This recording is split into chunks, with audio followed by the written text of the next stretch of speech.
أعوذ بالله من الشيطان الرجيم. بسم الله الرحمن الرحيم. ألف لام را كتاب أنزلناه إليك لتخرج الناس من الظلمات إلى النور بإذن ربهم إلى صراط العزيز الحميد. الله الذي له ما في السماوات وما في الأرض وويل للكافرين من عذاب شديد. الذين يستحبون الحياة الدنيا على الآخرة ويصدون عن سبيل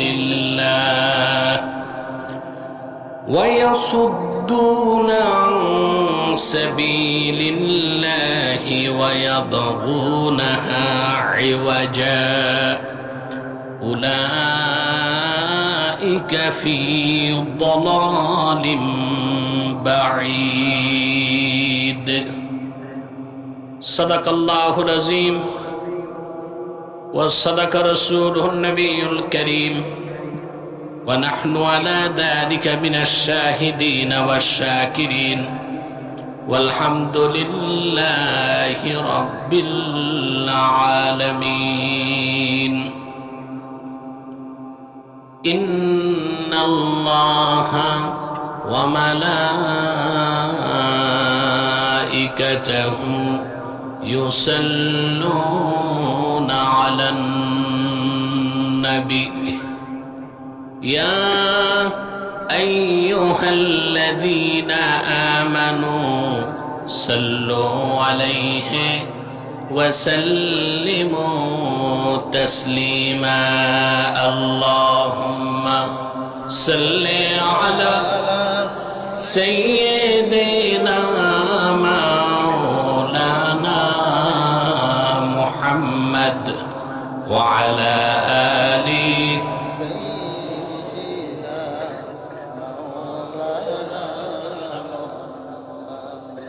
আপনারা এতগুলো মানুষ দরুদ শরীফ পড়ছেন, কোনো আওয়াজ নাই। আপনাদের কি সমস্যা কৃপণতা না অসুস্থতা? সবটুকুন ভালোবাসা উজাড় করে পড়ুন আল্লাহুম্মা সাল্লি আলা সাইয়্যিদিনা মাশুক লাইভ হচ্ছে না।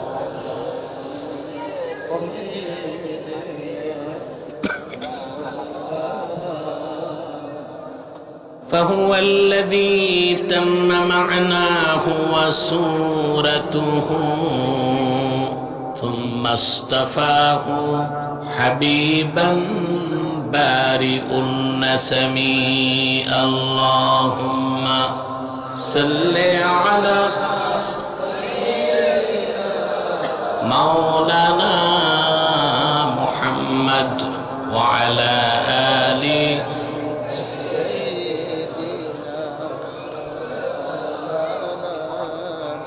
هو الحبيب الذي ترجى شفاعته لكل حول من الأهوال مقتحم. اللهم صل على سيدنا مولانا محمد وعلى آله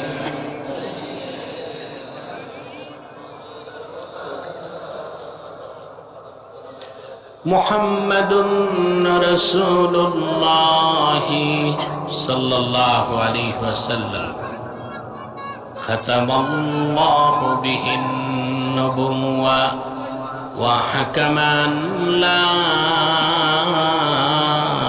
নবিয়্যা বা'দাহু বালাগাল উলা বিকামালিহি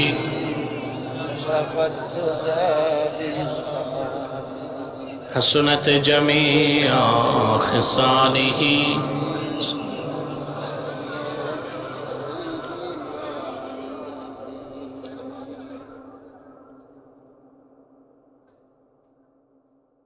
ঐতিহ্যবাহী বুধহাটা পূর্বপাড়া জামে মসজিদ কমিটির উদ্যোগে আয়োজিত আজকের এই ওয়াজ মাহফিলের সম্মানিত সভাপতি হাজারাত উলামায়ে কেরাম, তুলাবায়ে এজাম, বিভিন্ন প্রান্ত থেকে যারা ছুটে এসেছেন আজকের এই মহতি মাহফিলে স্বেচ্ছায় সানন্দে স্বতঃস্ফূর্তভাবে মনের আনন্দে শুধুমাত্র কোরআন কারীমের দুর্বার টানে আর প্রবল আকর্ষণে তাদের সকলকে আমার অন্তরের অন্তঃস্থল থেকে জ্ঞাপন করছি মুবারক।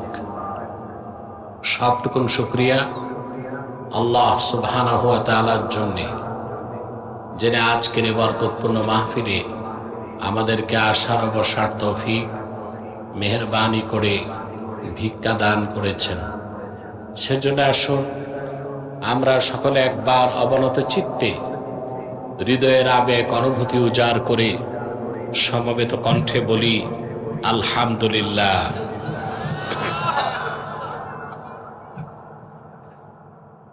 পাগল আছে নাকি? তো পাগলকে এভাবেই জামাইয়া ধরে বসায় রাখে না বেঁধে রাখতে হয়? সরাও এখান থেকে, ডিস্টার্ব করবে।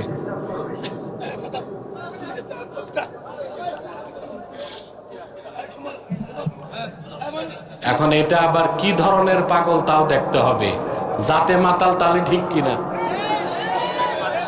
আপনার যারা পাশে ভালো মানুষ আছেন এটাকে কন্ট্রোল করেন।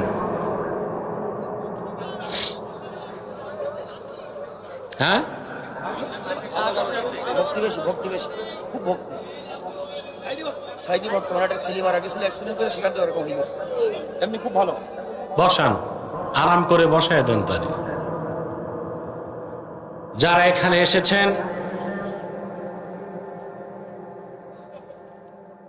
ধৈর্যের সাথে বসে আছেন, তাদের সকলকে অন্তরের অন্তঃস্থল থেকে জ্ঞাপন করছে মুবারক। সবটুকুন শুকরিয়া আল্লাহ সুবহানাহু ওয়া তাআলার জন্যে, যিনি আমাদেরকে এখানে আসার ও বসার তৌফিক মেহেরবানি করে ভিক্ষা দান করেছেন। সেজন্য আসুন আমরা সকলে একবার অবনত চিত্তে হৃদয়ের আবেগ অনুভূতি উজাড় করে সমবেত কণ্ঠে বলি আলহামদুলিল্লাহ।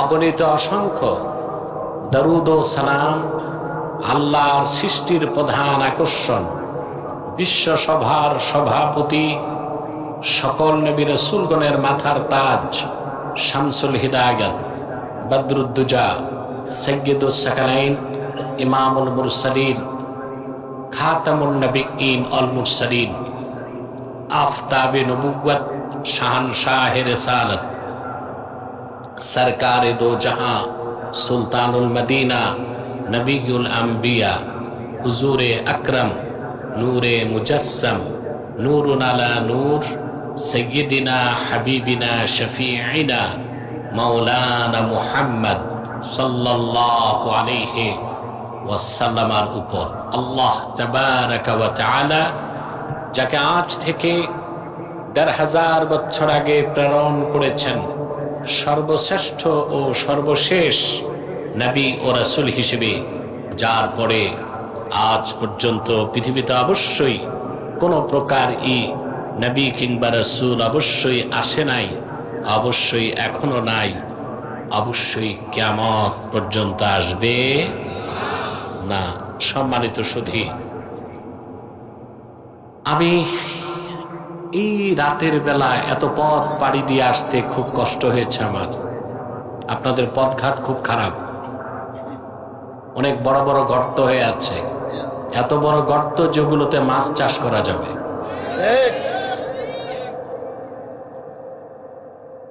যারা দীর্ঘকাল চুরি চামারি করেছে তারা শুধু সম্পদ খায় নাই, রোডঘাটও খেয়ে গেছে।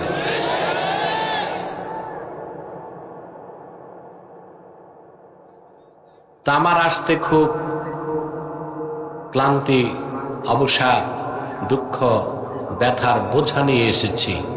আপনাদের এই সুন্দর চেহারাগুলো দেখে আমার কষ্ট দূর হয়ে গেছে, আলহামদুলিল্লাহ।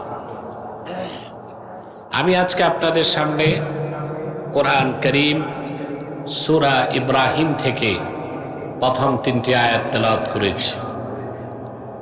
আপনাদের ইহকালীন কল্যাণ, পরকালীন মুক্তির লক্ষ্যে নির্ভরযোগ্য মুফাসসির এবং মুহাদ্দিসগণের দৃষ্টিকোণ থেকে কিছু কথা আপনাদের সামনে তুলে ধরার চেষ্টা করব ইনশাআল্লাহ। যদি আল্লাহ সুবহানাহু ওয়া তাআলা আমাকে এবং আপনাদেরকে তৌফিক ভিক্ষা দান করেন, বলুন আল্লাহুম্মা আমিন। ভূমিকাতে একটি কথা বলবো, আমার দিকে তাকান, ওইটা ড্রোন, কিচ্ছু না, আপনাদের ভিডিও করছে, আমার দিকে তাকায় থাকেন। এই যে আপনারা এখানে এসেছেন আর বসে আছেন, আসার পেছনে বসার পেছনে পার্থিব জাগতিক কোনো স্বার্থ আছে? কথা বলে না। সামাজিক কিংবা রাজনৈতিক?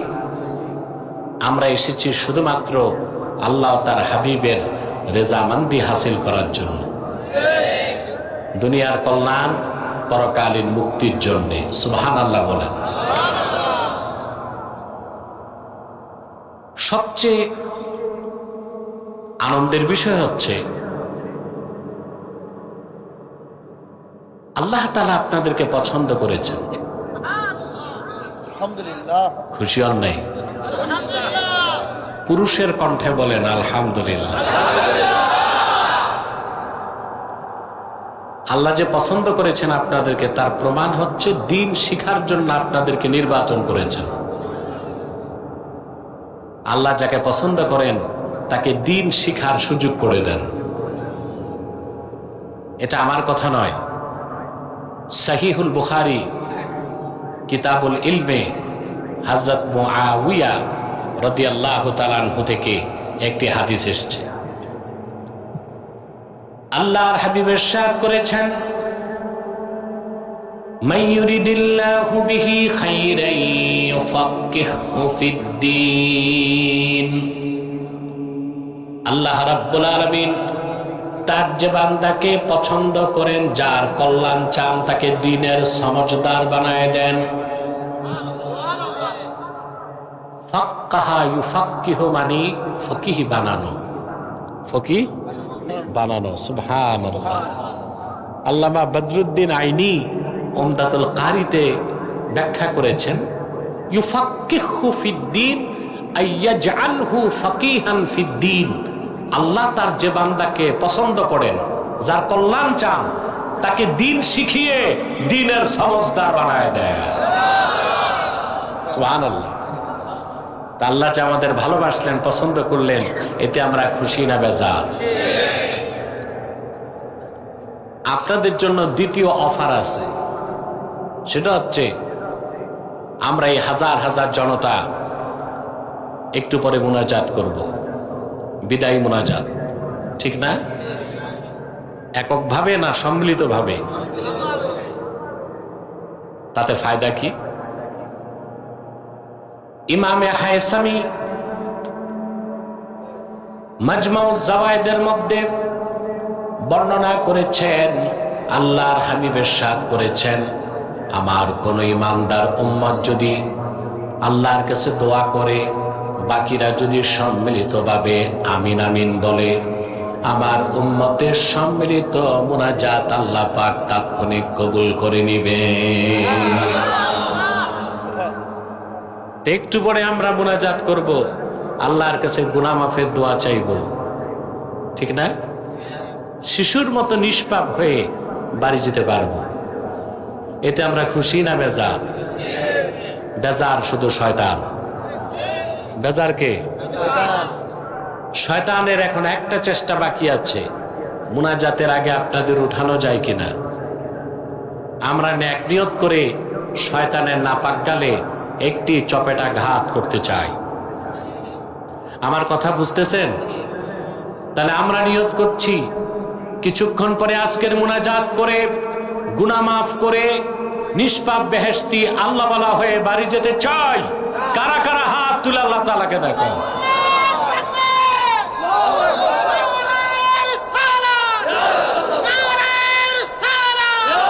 সাল্লাল্লাহু আলাইহি ওয়াসাল্লাম। আল্লাহ কবুল করুক, আল্লাহ মঞ্জুর করুক, বলুন আল্লাহুম্মা আমিন। সম্মানিত সুধী, আর দেরি নয়, সরাসরি মূল আলোচনায় চলে যাচ্ছি। তেলাওয়াতের মাধ্যমে যদি পারেন আপনারাও পড়বেন, যেন আল্লাহ তাআলা কোরআন কারীমের প্রতিটি অক্ষরে নূর দিয়ে আমাদের অন্তরকে বিকশিত করে দেন। পড়ুন আউযু বিল্লাহি মিনাশ শাইতানির রাজীম। বিসমিল্লাহির রাহমানির রাহিম। আলিফ লাম রা। কিতাবুন আনজালনাহু ইলাইকা লিতুখরিজান নাসা মিনাজ-যুলুমাতি ইলান-নূর।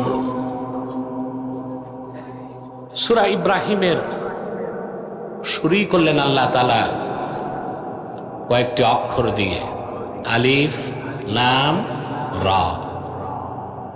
আলিফ লাম রা। মাইকম্যান কোন দিক? তোমার সাউন্ড ভালো আছে, আর একটু চিকন হবে, আর একটু বাড়বি স্টেজে। পিছনে হরেন চলে?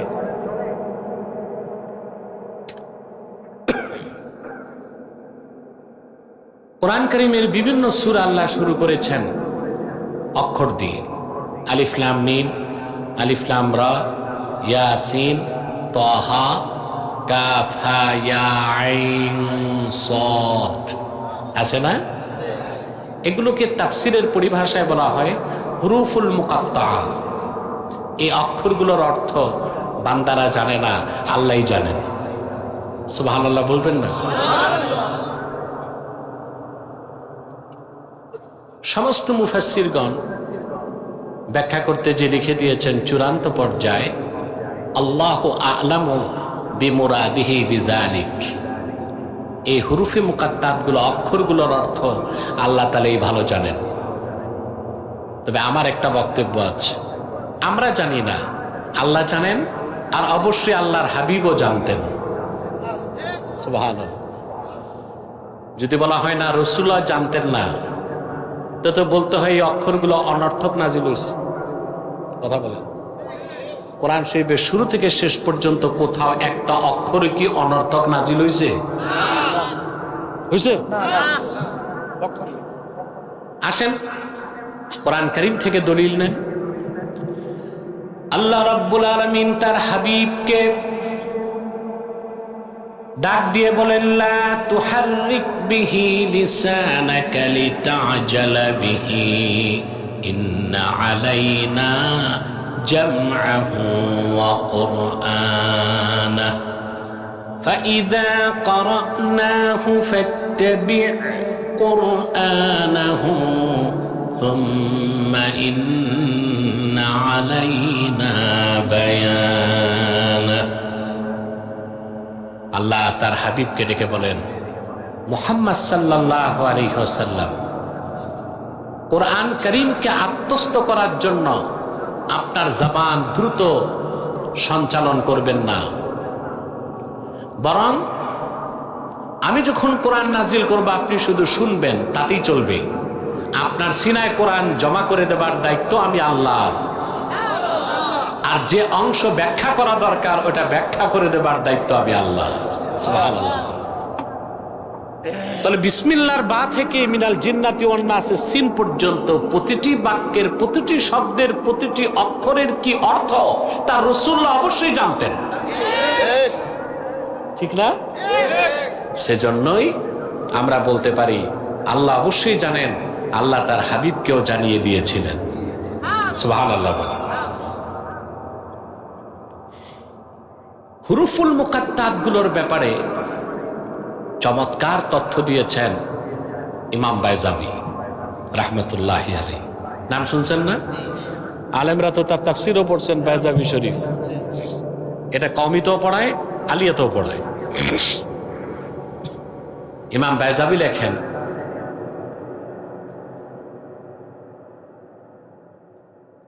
তাহাদ্দাল্লাহু সুবহানাহু ওয়া তাআলা বিহুরুফিল মুকাত্তাআ বিকুফারি কুরাইশ।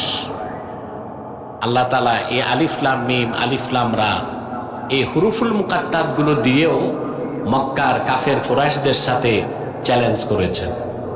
সুবহানাল্লাহ। কিন্তু কথাটি এত সূক্ষ্ম ব্যাখ্যাপূর্ণ যে আমাকে একটা ভূমিকা টানতে হচ্ছে বুঝানোর জন্য। কাফের মুশরিকরা যখন কোরআনকে অস্বীকার করলো, আল্লাহর পক্ষ থেকে তার হাবিবের মাধ্যমে আল্লাহ কাফেরদেরকে চ্যালেঞ্জ করলেন। প্রথম চ্যালেঞ্জ আল্লাহ পাক বলেন, কুল ইন ইজতামাআতিল ইনসু ওয়াল জিন্নু আলা আইয়াতু বিমিসলি হাযাল কুরআন লা ইয়াতুনা বিমিসলিহি ওয়ালাউ কানা বা'দুহুম লিবা'দিন যাহীরা।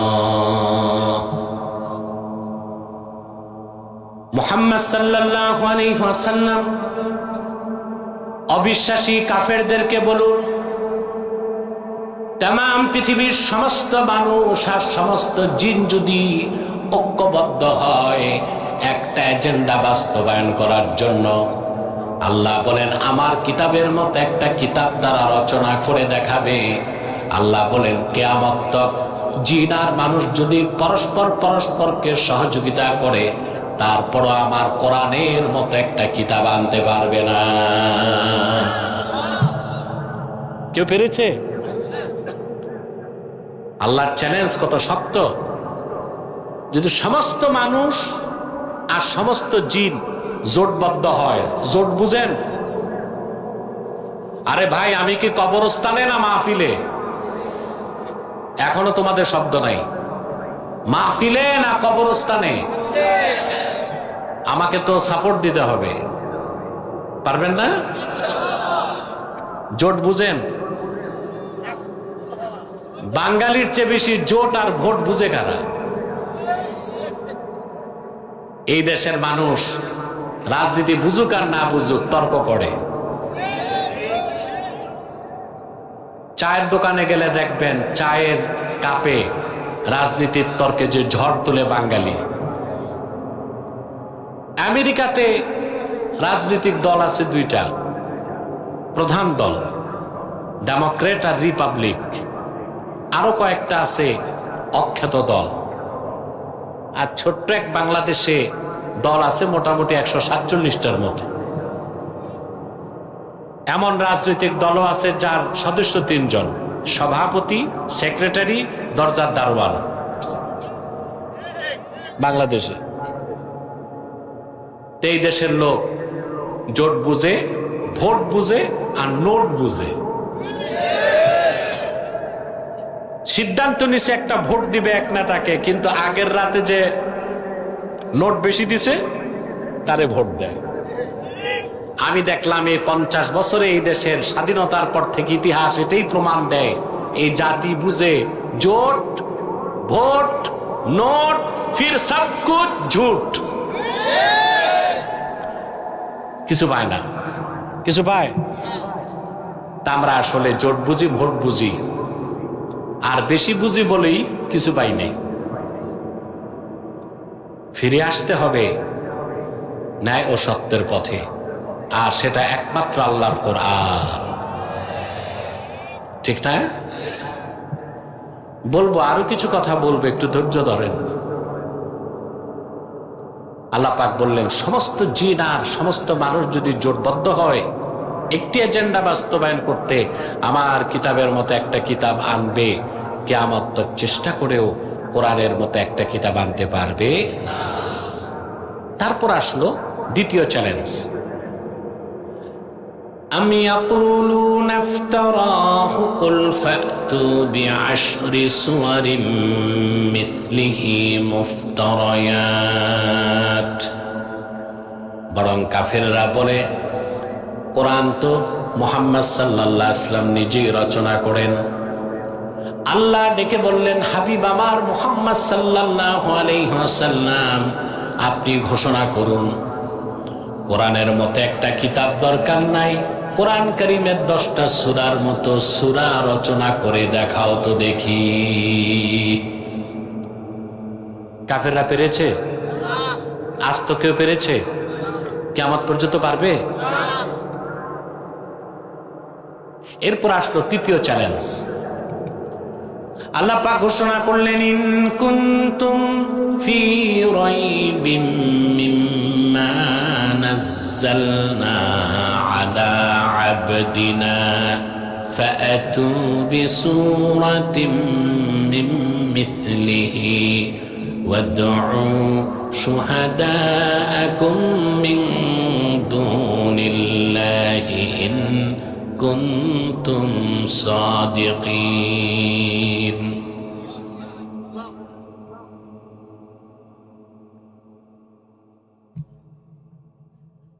আল্লাহ পাক চ্যালেঞ্জ করলেন, কোরআনের মতো কিতাব তো আনতে পারো নাই, 10টা সূরার মতো সূরাও তো পারো নাই। শোনো, তোমরা যারা আমার বান্দা মুহাম্মদ সাল্লাল্লাহু আলাইহি ওয়াসাল্লামের উপর অবতীর্ণ কোরআনকে সন্দেহ করো, কোরআনের মতো কিতাব দরকার নাই, 10টা সূরাও দরকার নাই, আমার কোরআনের একটা সূরার মতো সূরা এনে দেখাও তো দেখি। ওয়াদউ শুহাদাআকুম মিন দুনিল্লাহ, আল্লাহ ছাড়া তোমাদের যত সহযোগী আছে, বন্ধু বান্ধব আছে, শুধু আরবে না, ইয়ামানে, শামে, দামেস্কে, মিশরে, আফ্রিকায়, সবাইকে ডাক, সম্মিলিত চেষ্টা করো। তারপরে দেখো আমার কোরআনের একটা সূরার মতো সূরা বানাতে পারো নাকি। আল্লাহ বলেছেন, একটা সূরার মতো সূরাও বানাতে পারবা না। বলেন সুবহানাল্লাহ। কথা খেয়াল করতেছেন? এরপরে আল্লাহর পক্ষ থেকে চ্যালেঞ্জ হলো হুরুফুল মুকাত্তাতের মাধ্যমে। আলিফ লাম মিম, আলিফ লাম রা, এইসব হুরুফ দিয়ে আল্লাহ কাফেরদেরকে চ্যালেঞ্জ করছেন। কিভাবে? যে কোনো ভাষায় কথা বলার জন্য আর লেখার জন্য অক্ষর লাগে। কি লাগে? অক্ষর ছাড়া কথা বলাও যায় না, লেখাও যায় না। ঠিক না? আমরা তো দেখি 2 ঠোঁটের ঘর্ষণে কথা হয়। আহা, মানুষ যদি আল্লাহর কুদরত গুলো দেখতো তো কখনোই মানুষগুলো নাস্তিক হতো না, বরং আল্লাহর কুদরত গুলো দেখে তাদের মস্তক গুলো অবনত হয়ে যেত। সুবহানাল্লাহ বলেন। মানুষ যে আল্লাহর সিলেক্টেড সৃষ্টি, আল্লাহর পছন্দের সৃষ্টি না মানুষ? কথা বলেন। আল্লাহ নির্বাচিত সৃষ্টি মানুষ। আল্লাহর কুদরত দেখার জন্য যেমন মহাশূন্যে তাকাতে হয় আকাশের দিকে, আর আল্লাহর কুদরত বুঝার জন্য প্রতিটি মানুষ তার দেহের দিকে তাকাতে পারে। আল্লাহ পাক বলেছেন, আপনারা কথা বলেন না, স্টেজে বসেন, বসেন, সব বসেন, আমার ডিস্টার্ব হচ্ছে। আর আপনারা আমাকে একটু সাপোর্ট দিবেন।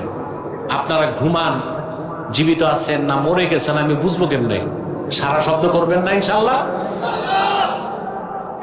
যারা নাস্তিক, অ্যাথিস্ট, নাস্তিক, বেঈমান, 2-3 পাতা বিজ্ঞান পড়ছে, ওরা মানুষকে শিখায় মানুষ হচ্ছে ন্যাচারাল সিলেকশন। নাউজুবিল্লাহ বলেন। অর্থাৎ প্রকৃতির খামখেয়ালিতে এমনে এমনে মানুষ হয়ে গেছে।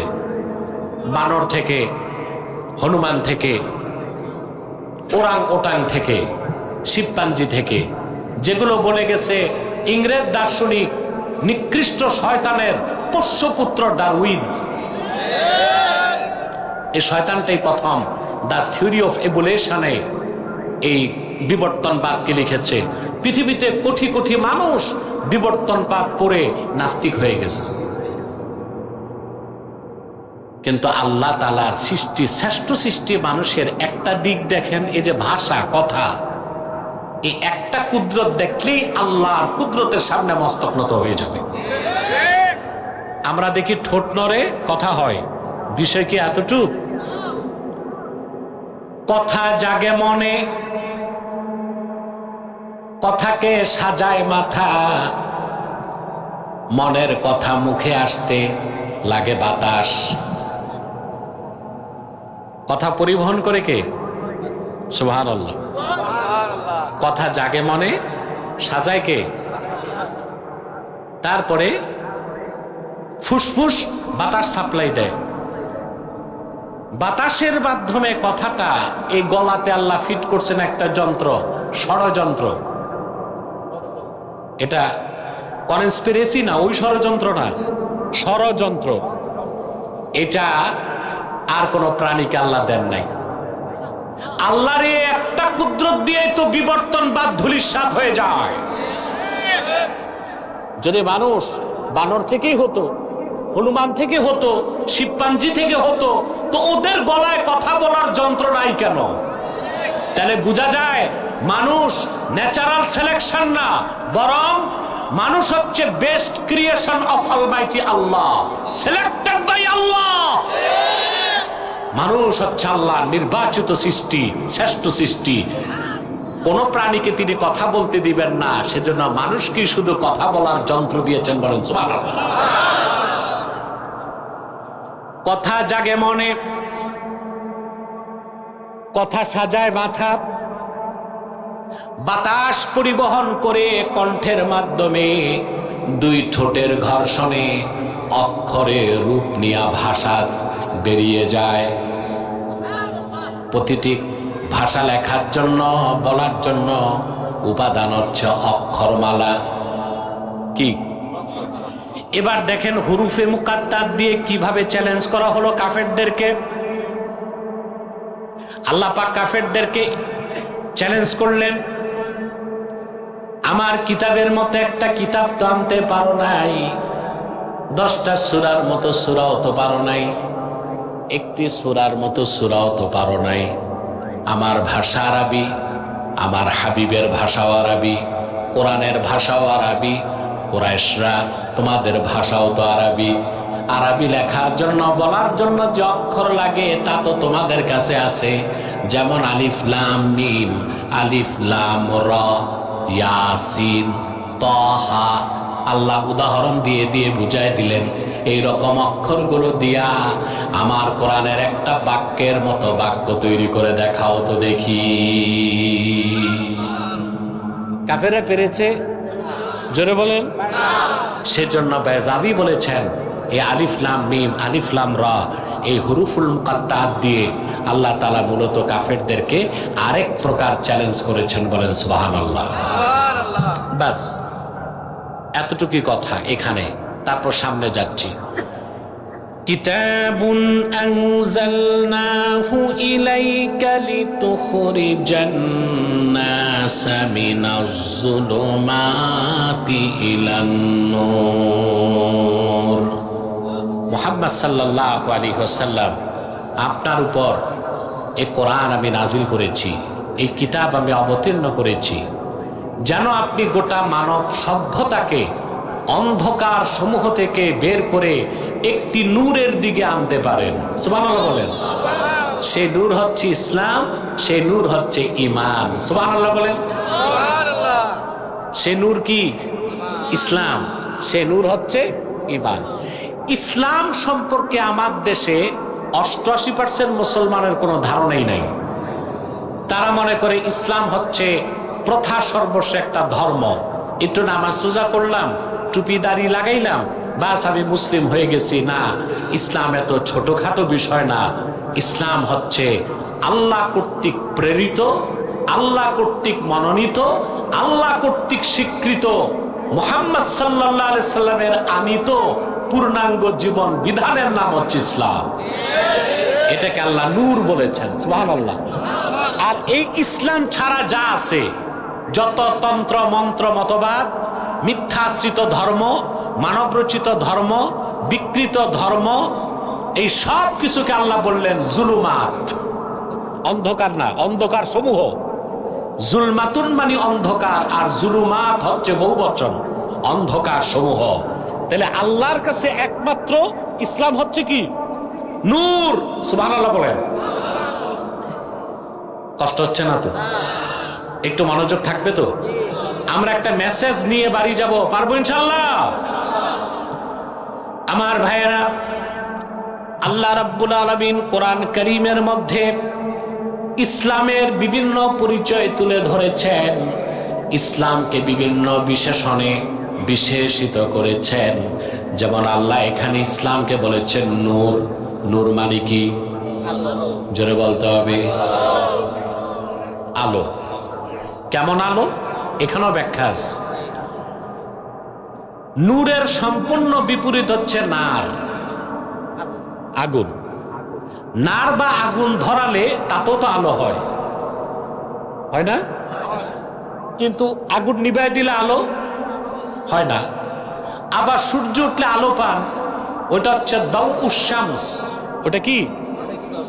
দাউউশ শামস, যার বহুবচন দিয়া। কিন্তু সূর্যের আলো আমরা সবসময় পাই না, মেঘ আসলে পাই না, বৃষ্টির দিন পাই না, রাত হয়ে গেলে পাই না। পাই আমরা? পাই না। কিন্তু নূর হচ্ছে এমন আলো যা রোজে আজাল থেকে আলো। নূর এখনো নূর, কিয়ামত তক নূর, অনন্তকাল নূর থাকবে। সেটাকেই আল্লাহ নূর বলেছেন। ইসলামকে আল্লাহ বিভিন্ন বিশেষণে বিশেষিত করেছেন। এখানে আল্লাহ ইসলামকে বলেছেন নূর, অন্য জায়গায় বলেছেন ইসলাম হচ্ছে নূরুল্লাহ, আল্লাহ নূর।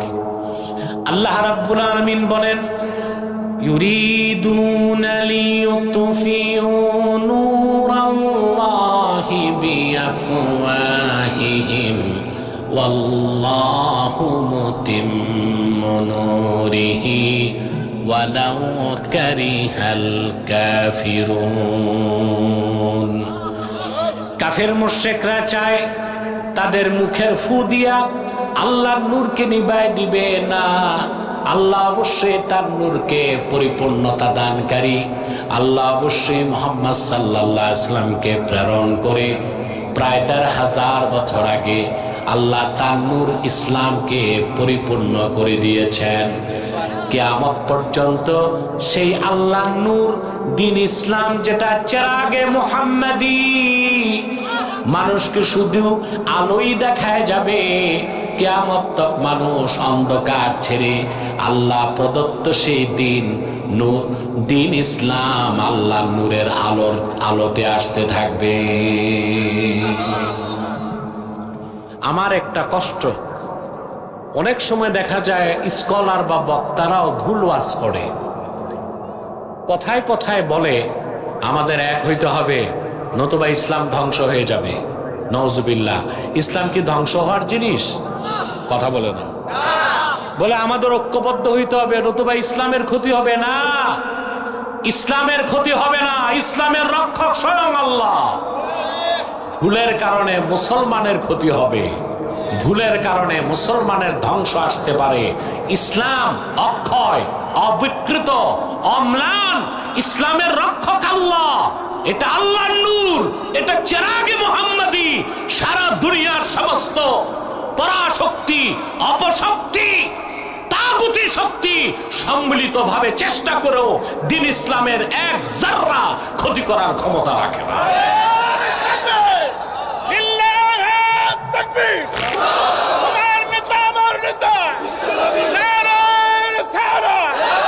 সাল্লাল্লাহু আলাইহি ওয়াসাল্লাম। তাহলে আপনাদের ভাষা ঠিক করবেন? ইসলামের ক্ষতি করা যায়? ইসলাম ধ্বংস হওয়ার জিনিস? ক্ষতি হয় কাদের? ধ্বংস হবে কারা? যদি ইসলাম থেকে সরে যায়, ঠিক না? প্রিয় ভাইয়েরা আমার, ইসলামকে আল্লাহ বলেছেন দ্বীনুল্লাহ, আল্লাহর দ্বীন। ইসলামকে আল্লাহ বলেছেন নূরুল্লাহ, ইসলামকে আল্লাহ বলেছেন নূর, ইসলামকে আল্লাহ বলেছেন উরওয়াতুন উসকা। আল্লাহ পাক বলেন ফামান ইয়াকফুর বিত্তাগুতি ওয়া ইউমিন বিল্লাহি ফাকাদ ইসতামসাকা বিল উরওয়াতিল উসকা। ফামান ইয়াকফুর বিত্তাগুত, যে তাগুতকে অস্বীকার করবে, ওয়া ইউমিন বিল্লাহ, আল্লাহর উপর ঈমান আনবে, সুবহানাল্লাহ, ফাকাদ ইসতামসাকা বিল উরওয়াতিল উসকা, সেজন্য একটা শক্ত হাতলকে ধরলো। ইসলামকে আল্লাহ বলেছেন উরওয়াতুন উসকা, এমন এক শক্ত হাতল, লা ইনফিসাম লাহা আই লা ইনকিতা লাহা, এই হাতল যে ধরবে তা শেষ গন্তব্য হবে আল্লাহর জান্নাত, মাঝখানে কোনো বাধা নাই। বলেন সুবহানাল্লাহ। ইসলামকে আল্লাহ বলেছেন উরওয়াতুন উসকা, বলেন সুবহানাল্লাহ। শুধু তাই নয় ভাইয়েরা আমার, ইসলামকে আল্লাহ বলেছেন দ্বীনুল্লাহ, মানে আল্লাহর দ্বীন। চিন্তা করেন, একমাত্র ইসলামই হচ্ছে সাম্প্রদায়িকতার ঊর্ধ্বে। সাম্প্রদায়িকতা, বাংলাদেশে কিছু বুদ্ধিজীবী আছে, আছে না? এখন বুদ্ধিজীবীদের ভাত নাই, এ সবগুলো ধরা খাইছে। সরকার পতনের আগে আমার কাছে ধরা খাইছে সবগুলো বুদ্ধিজীবী। এই এটা জেলে আছে এখন, আলহামদুলিল্লাহ বলবেন না? এটা ছিল নাস্তিকদের ঠাকুর শাহরিয়ার কবির। এটারে শাহরিয়ার কবির নামে কেউ চিনে না, এটারে বলে মুরগি চোর। আছে জেলে, আমার সাথে ডিবেটে সে শোচনীয়ভাবে পরাজিত হয়েছিল। আমার কথা, এই নাস্তিক শাহরিয়ার কবিরকে 2 দিনের রিমান্ড কেন দিল? ও তো যুদ্ধাপরাধী। আলেম ওলামার বিরোধিতার জন্য তারা করেছে গাধানি। গাধানি শুনছেন না? এটা করে গেছে জাহানার ইমাম। ওটা জাহানার ইমাম ছিল না, জাহান্নামের ইমাম ছিল। ওইটা মরার পর রেখে গেছে ওর পোষ্য পুত্র শাহরিয়ার কবিরকে। আর শাহরিয়ার কবিরের পয়সা আসতো ইসরায়েল থেকে। কোত্থেকে? তাদের ব্যবসা ছিল কি? মুক্তিযুদ্ধের চেতনা আর রাজাকার। এই ব্যবসা গেছে, আর এই ব্যবসা বাংলাদেশে চলবে না। এই স্বাধীনতার চেতনা, মুক্তিযুদ্ধের ব্যবসা আর রাজাকারের তকমা দিয়া বাংলাদেশের রাজনীতির নামে ভণ্ডামির যুগ আর ফিরে আসবে না ইনশাল্লাহ। এই শাহরিয়ার কবির আলেম ওলামাকে বলতো রাজাকার। কি বলতো? অথচ সেক্টর কমান্ডার বঙ্গবীর কাদের সিদ্দিকী বলছে 71 সালে শাহরিয়ার কবির পাকিস্তানি ক্যাম্পে দেশি মুরগি সাপ্লাই দিত। এখন আমার কথা, যে পাকিস্তানিরা এই দেশে নিরীহ মানুষকে হত্যা করত, তাদেরকে দেশি মুরগি সাপ্লাই দিয়া শাহরিয়ার কবির এনার্জি সাপ্লাই দিত, সে কি যুদ্ধাপরাধী না? জোরে বলেন। এই জন্য এই জনসমুদ্রের পক্ষ থেকে ইন্টারিম গভর্নমেন্টকে দাবি করছি, যুদ্ধাপরাধী হিসেবে বাংলাদেশের মানুষ শাহরিয়ার কবিরের ফাঁসি চায়।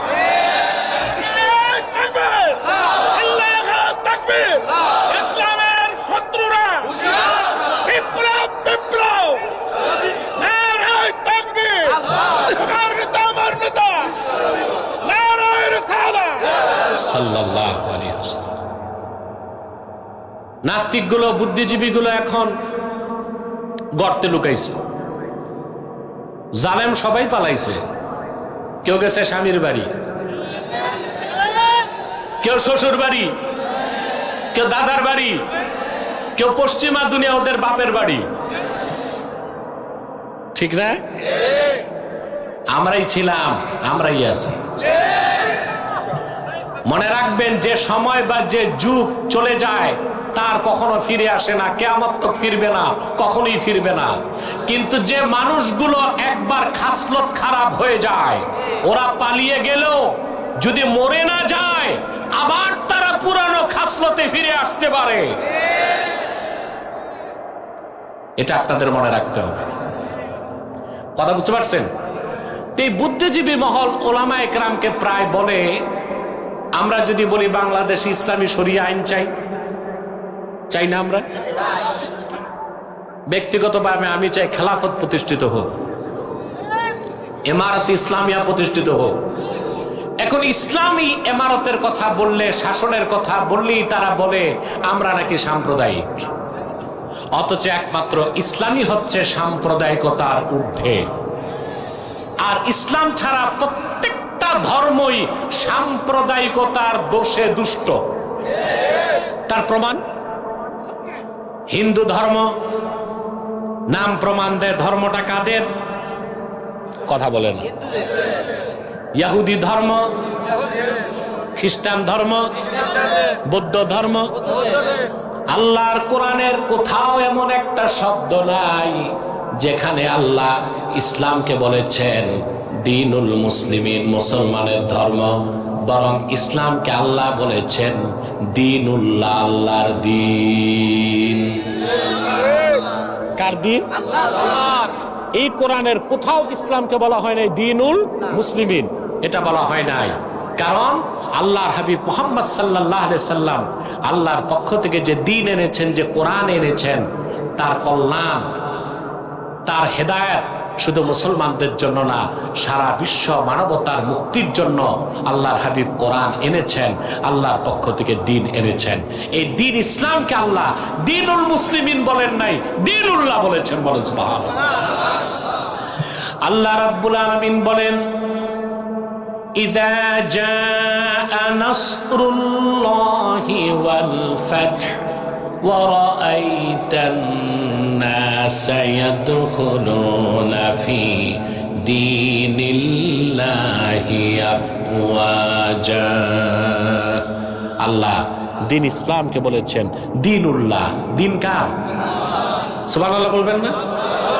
দিনুল মুসলিমিন বলছেন, মুসলমানের ধর্ম বলছেন না, আল্লাহ নিজের দিন বলেছেন? সুবহানাল্লাহ বলেন। তাইলে যদি আমরা আল্লাহর জমিনে আল্লাহর দিন মোতাবেক রাষ্ট্র চালাতে চাই, সেই দাবিটা কি আমাদের সাম্প্রদায়িক বা অযৌক্তিক হবে? দিন হচ্ছে দিনুল্লাহ, জমিন হচ্ছে আরদুল্লাহ, আমরা হচ্ছি ইবাদুল্লাহ। দিন হচ্ছে দিনুল্লাহ, জমিন হচ্ছে আরদুল্লাহ, আমরা হচ্ছি ইবাদুল্লাহ। আল্লাহর জমিনে আল্লাহর বান্দারা আল্লাহ দিনের আইন দিয়া দেশ চালাবে, সেখানে সাম্প্রদায়িকতার কোন ধোঁয়া তোলার সুযোগ নাই।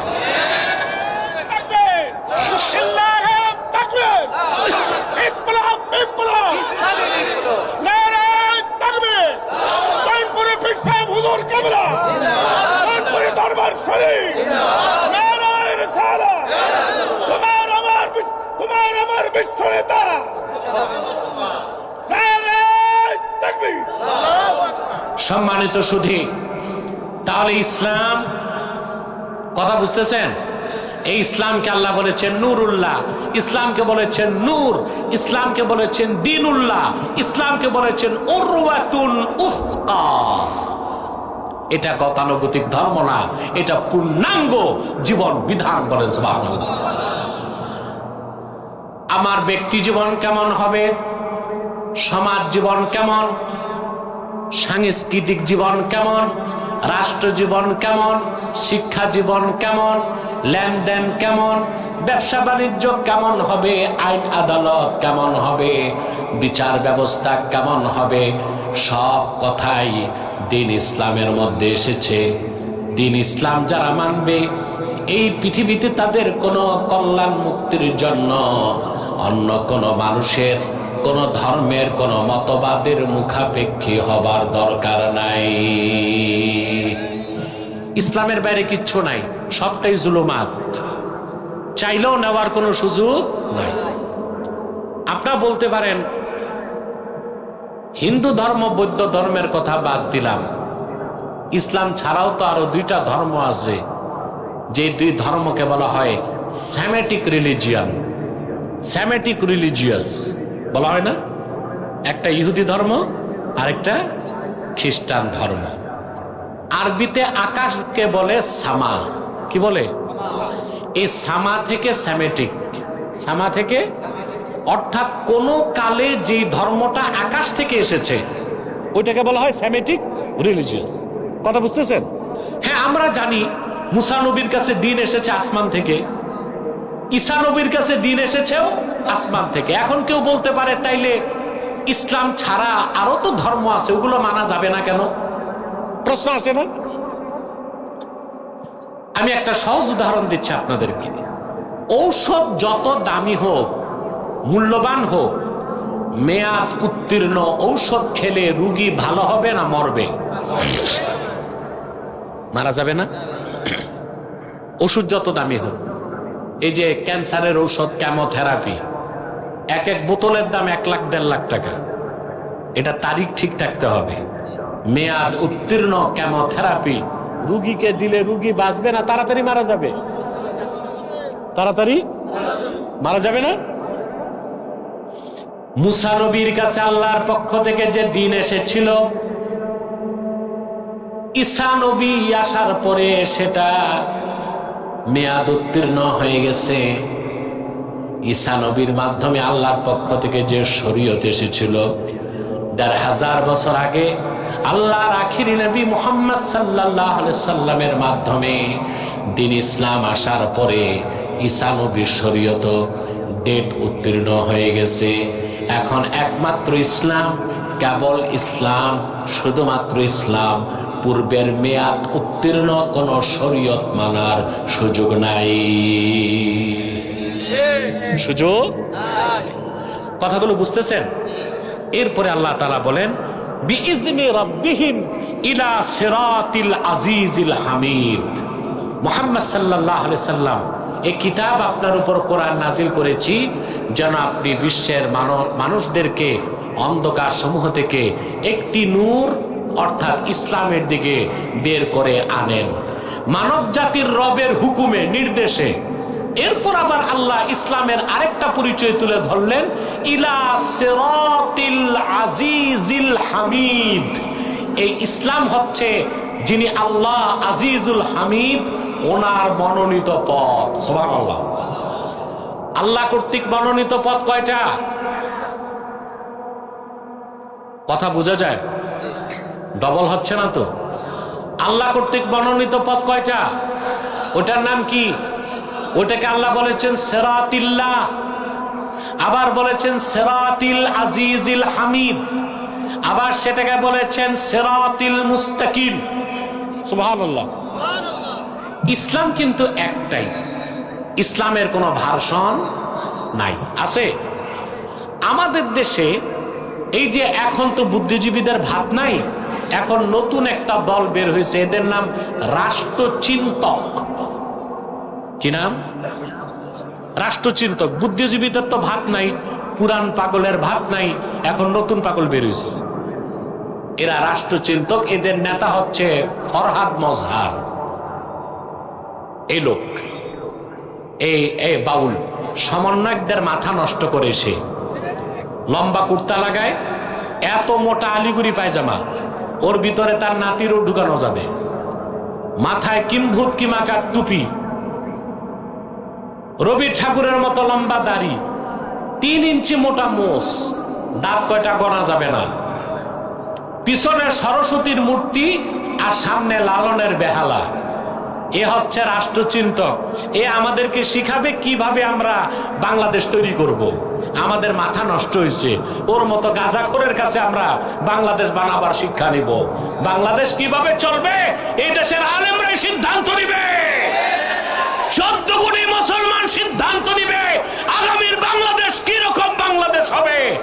দেশের মুসলমান চায় আগামীর বাংলাদেশ হবে আল কোরআনের বাংলাদেশ, আগামীর বাংলাদেশ হবে ইসলামের বাংলাদেশ, আগামীর বাংলাদেশ হবে আলেম ওলামার নেতৃত্বের বাংলাদেশ।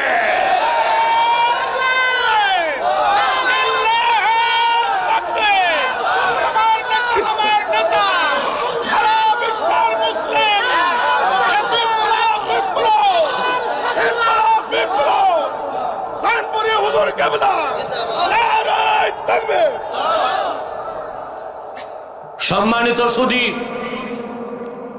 ইসলামের কোন ভার্সন? আরে বাবা কথা বলো না। ইসলামের কোন ভার্সন? আল্লাহ এক, কোরআন এক, ইসলামও এক। এটার কোন ভার্সন? সুবহানাল্লাহ বলবেন না? এই সব রাষ্ট্রচিন্তকরা ইসলামের বিভিন্ন ভার্সন উল্লেখ করতে চায়।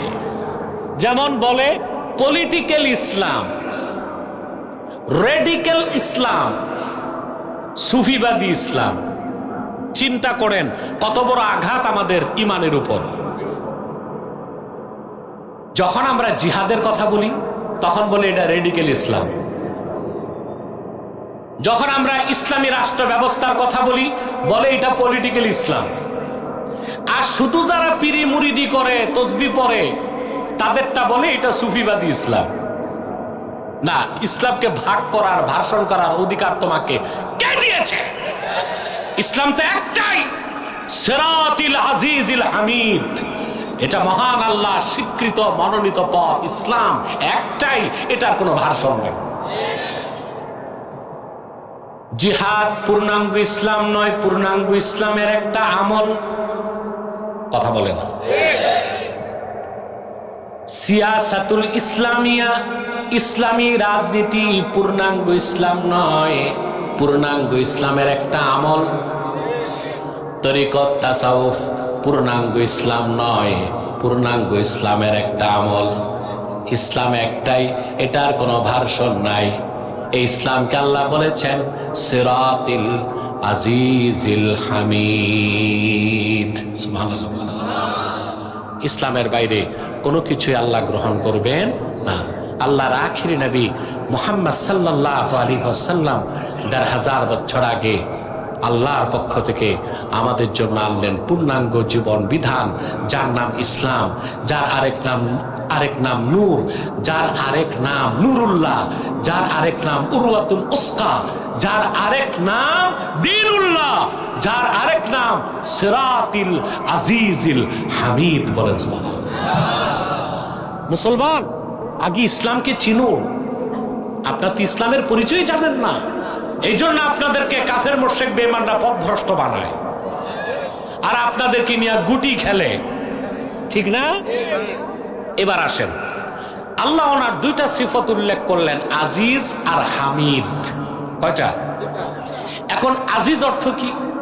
আজিজ শব্দের বাংলা অর্থ হচ্ছে মহাপরাক্রমশালী, কিন্তু এই অর্থটা অপরিপূর্ণ। আজিজ শব্দের ব্যাখ্যা করতে যে ইমাম রাজি লেখেন, আল্লাযী লা ইউজাদু লাহু মিসলুন, আকাশ ও জমিনে যার কোনো মেসাল নাই, দৃষ্টান্ত নাই, উদাহরণ নাই, সেই মহান সত্তা, তাকে বলা হয় আজিজ। তিনি আমার আল্লাহ। এখান থেকে একটা মাসালা আকীদার বের হয়, সেটা হচ্ছে সকল আকারের স্রষ্টা আমার আল্লাহ নিরাকার। সুবহানাল্লাহ। আজিজ শব্দের ব্যাখ্যায় আহলুস সুন্নাহ ওয়াল জামাত এই মাসালা ইস্তেমবাদ করেছেন যে আজিজ মানি হচ্ছে আল্লাযী লা ইউজাদু লাহু মিসলুন, আকাশ ও জমিনে যার কোনো সমকক্ষ নাই, যার কোনো মেসাল নাই, এই জন্য সকল আকারের স্রষ্টা আমার আল্লাহ নিরাকার। বলেন সুবহানাল্লাহ। আর হামিদ হচ্ছে মুস্তাহিকুল হামদে, মাহমুদ অর্থে, অর্থাৎ সমস্ত প্রশংসার হকদার আমার আল্লাহ তাআলা। আল্লাহ দুইটা সিফত উল্লেখ করার পর আল্লাহ নিজের জাতি নাম উল্লেখ করলেন, আল্লাহিল্লাযী লাহু মা ফিস সামাওয়াতি ওয়া মা ফিল আরদ। এই ইসলাম হচ্ছে আজিজুল হামিদের, তিনি হচ্ছেন আল্লাহ। আকাশ ও জমিনের একচ্ছত্র মালিকানা যার, বলেন সুবহানাল্লাহ। কোরআনের রাজনীতি যারা বিশ্বাস করে তাদের মধ্যে আর প্রচলিত রাজনীতি যারা বিশ্বাস করে তাদের মধ্যে এখানেই মৌলিক পার্থক্য। প্রচলিত রাজনীতি যারা বিশ্বাস করে তারা বলে সার্বভৌমত্বের মালিক জনগণ, আর কোরআনের রাজনীতিকে যারা বিশ্বাস করে তারা বলে সার্বভৌমত্বের মালিক একমাত্র আল্লাহ তাআলা। ঠিক কিনা? পার্থক্যটা কি গৌণ না মুখ্য? মৌলিক পার্থক্য। যারা মনে করবে সার্বভৌমত্বের মালিক জনগণ, তাদের মিছিল মিটিং রাজনীতি সব নাজায়েজ এবং হারাম হিসেবে গণ্য হবে। আর যারা কোরআন সুন্নাহ মোতাবেক রাজনীতি করবে, বিশ্বাস করবে সার্বভৌমত্বের মালিক আল্লাহ, তাদের রাজনীতিটা ইবাদত বলে গণ্য হয়ে যাবে। একটা ইবাদত হবে আর একটা কি হবে? নাফরমানি হবে। আপনারা শক্তি দিয়া বলেন সার্বভৌমত্বের মালিক কে? এখন যারা বলে সার্বভৌমত্বের মালিক জনগণ, তারা নিজেরাই সংবিধান বানায়, আবার প্রয়োজনে ওই সংবিধান খেয়ে ফেলে। কথা বলে না।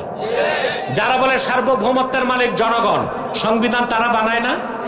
তারা সংবিধান বানায়, তারপরে সংবিধানের উপরে ঈমান আনে, আবার যখন ভালো লাগে না, জুত লাগে না, তখন এই সংবিধান আবার বাতিল করে দেয়। এটা অনেকটাই হিন্দুদের মূর্তি পূজার মতো একটা শিরকি কাজ। যেমন দুর্গা পূজার আগে, সরস্বতী পূজার আগে মূর্তি টুর্তি থাকে? থাকে না। পূজার আগে এগুলো হিন্দুরা বানায়। কথা বলে না। ওরা নিজ হাতে মূর্তিগুলো বানায়, তারপর মূর্তির উপর ঈমান আনে, এগুলোরই চুমাচামি করে, সম্মান করে, আবার এগুলো নিয়ে নদীতে বিসর্জন দেয়।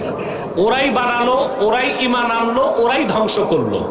তো এখন যারা জনগণ সার্বভৌমত্বের মালিক এটা বলে, এরাই জনগণকে প্রতিনিধি বানায়া সংবিধান লেখে, ঈমান আনে, আবার যখন ভালো লাগে না এই সংবিধানকে আবার খেয়ে ফেলে। কথা বলে না। এবার আমি একটা উদাহরণ দিব আপনাদেরকে, কথাটা বলবো, হৃদয়ে লালন করবেন। আর ইউটিউবার ভাইরা তোমরা আমার দিকে তাকাও, ক্যাপশন ঠিক মতো দিতে হবে। হযরত ওমর রাদিয়াল্লাহু তাআলা আনহু তিনি বলেন, কুন্না ফিল জাহিলিয়াতি নাসনাউল আসনাম বিল আজওয়া। হযরত ওমর বলেন, জাহিলি যুগে আমরা খেজুর দিয়া মূর্তি বানাইতাম। হিন্দুরা বানায় কি দিয়া? আর হযরত ওমর বলেছেন, আমরা কুরাইশরা জাহিলি যুগে মূর্তি বানাতাম খেজুর দিয়া। কি দিয়া? মূর্তি বানাতাম, সম্মান করতাম, চুমা খেতাম, বুকে রাখতাম, মাথায় রাখতাম, বগলে রাখতাম, ক্ষুধা লাগলে খেয়ে ফেলতাম। খাইতে সমস্যা হইতো না, কারণ বানাইতেন কি দিয়া? খেজুর দিয়া। হিন্দুদের প্রতি আমার পরামর্শ থাকবে, তোমরা মাটি দিয়া মূর্তি না বানায় আটা দিয়া বানাও, তাহলে এগুলো পরে ব্রেড বানায় খাওয়া যাবে। ঠিক না? একটা কাজে লাগলো। তো হযরতে ওমর রাদিয়াল্লাহু তাআলা আনহু বলেন, আমরা খেজুর দিয়া মূর্তি বানাতাম, সম্মান করতাম, শ্রদ্ধা করতাম, চুমা খাইতাম, মাথায় রাখতাম, বুকে রাখতাম, বগলে রাখতাম, ক্ষুধা লাগলে খেয়ে ফেলতাম।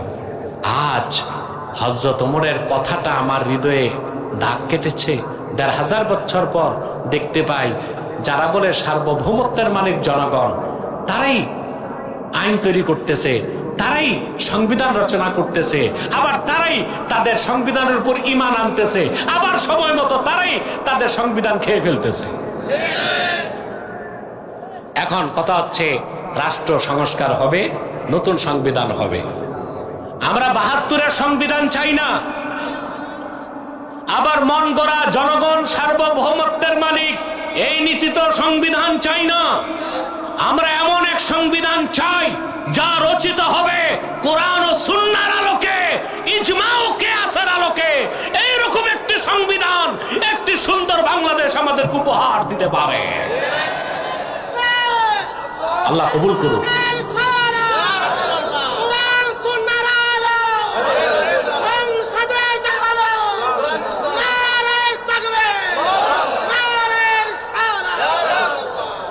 সম্মানিত সুধী, এরপরে আল্লাহ তাআলা বলেন, وويل للكافرين من عذاب شديد কাফেরদের জন্য দুর্ভোগ, তাদের জন্য রয়েছে জাহান্নামের কঠিন শাস্তি। الذين يستحبون الحياة الدنيا على الآخرة ويصدون عن سبيل الله ويبغونها عوجا। ওই সব কাফের তারা যারা আখিরাতের উপর দুনিয়ার জীবনকে প্রাধান্য দেয় আর আল্লাহ তাআলার মনোনীত সিরাতে মুস্তাকিমের মধ্যে বক্রতা সৃষ্টি করতে চায়, কোনোদিন বক্রতা সৃষ্টি করতে পারবে না। উলাইকা ফি দালালিন বাঈদ। এই কাফেরগুলো পরিচয় যাই হোক, কাফের হোক, মুশরিক হোক, সংশয়বাদী হোক, বুদ্ধিজীবী নামে হোক, দার্শনিক নামে হোক, বিজ্ঞানী নামে হোক, রাষ্ট্রচিন্তক নামে হোক, যদি ঈমান না থাকে, আখিরাতের উপর দুনিয়াকে প্রাধান্য দেয়, তারা নিঃসন্দেহে তারা কাফের, অবিশ্বাসী এবং অন্ধকার গুমরাহিতে তারা নিমজ্জিত। বলেন নাউজুবিল্লাহ। আল্লাহ তাআলা আমাদেরকে যেন কবুল ও মঞ্জুর করেন, বলুন আল্লাহুম্মা আমিন। সাদাকাল্লাহুল আযীম ওয়া সাদাকা রাসূলুহুন নবিয়ুল কারীম ওয়া নাহনু আলা যালিকা মিনাশ শাহিদিন ওয়াশ শাকিরিন আলহামদুলিল্লাহি রাব্বিল আলামিন। না না, ওয়াজ হয়েছে মানে উঠে যাবেন তা না, মুনাজাত করতে হবে। মিয়া সাহেব, আপনারা কি আউলিয়া কেরাম নাকি? এক সেকেন্ডে বসে যান, আমি এক্ষুনি আপনাদেরকে নিয়ে মুনাজাতের দিকে চলে যাচ্ছি। আপনাদের কাছে আমার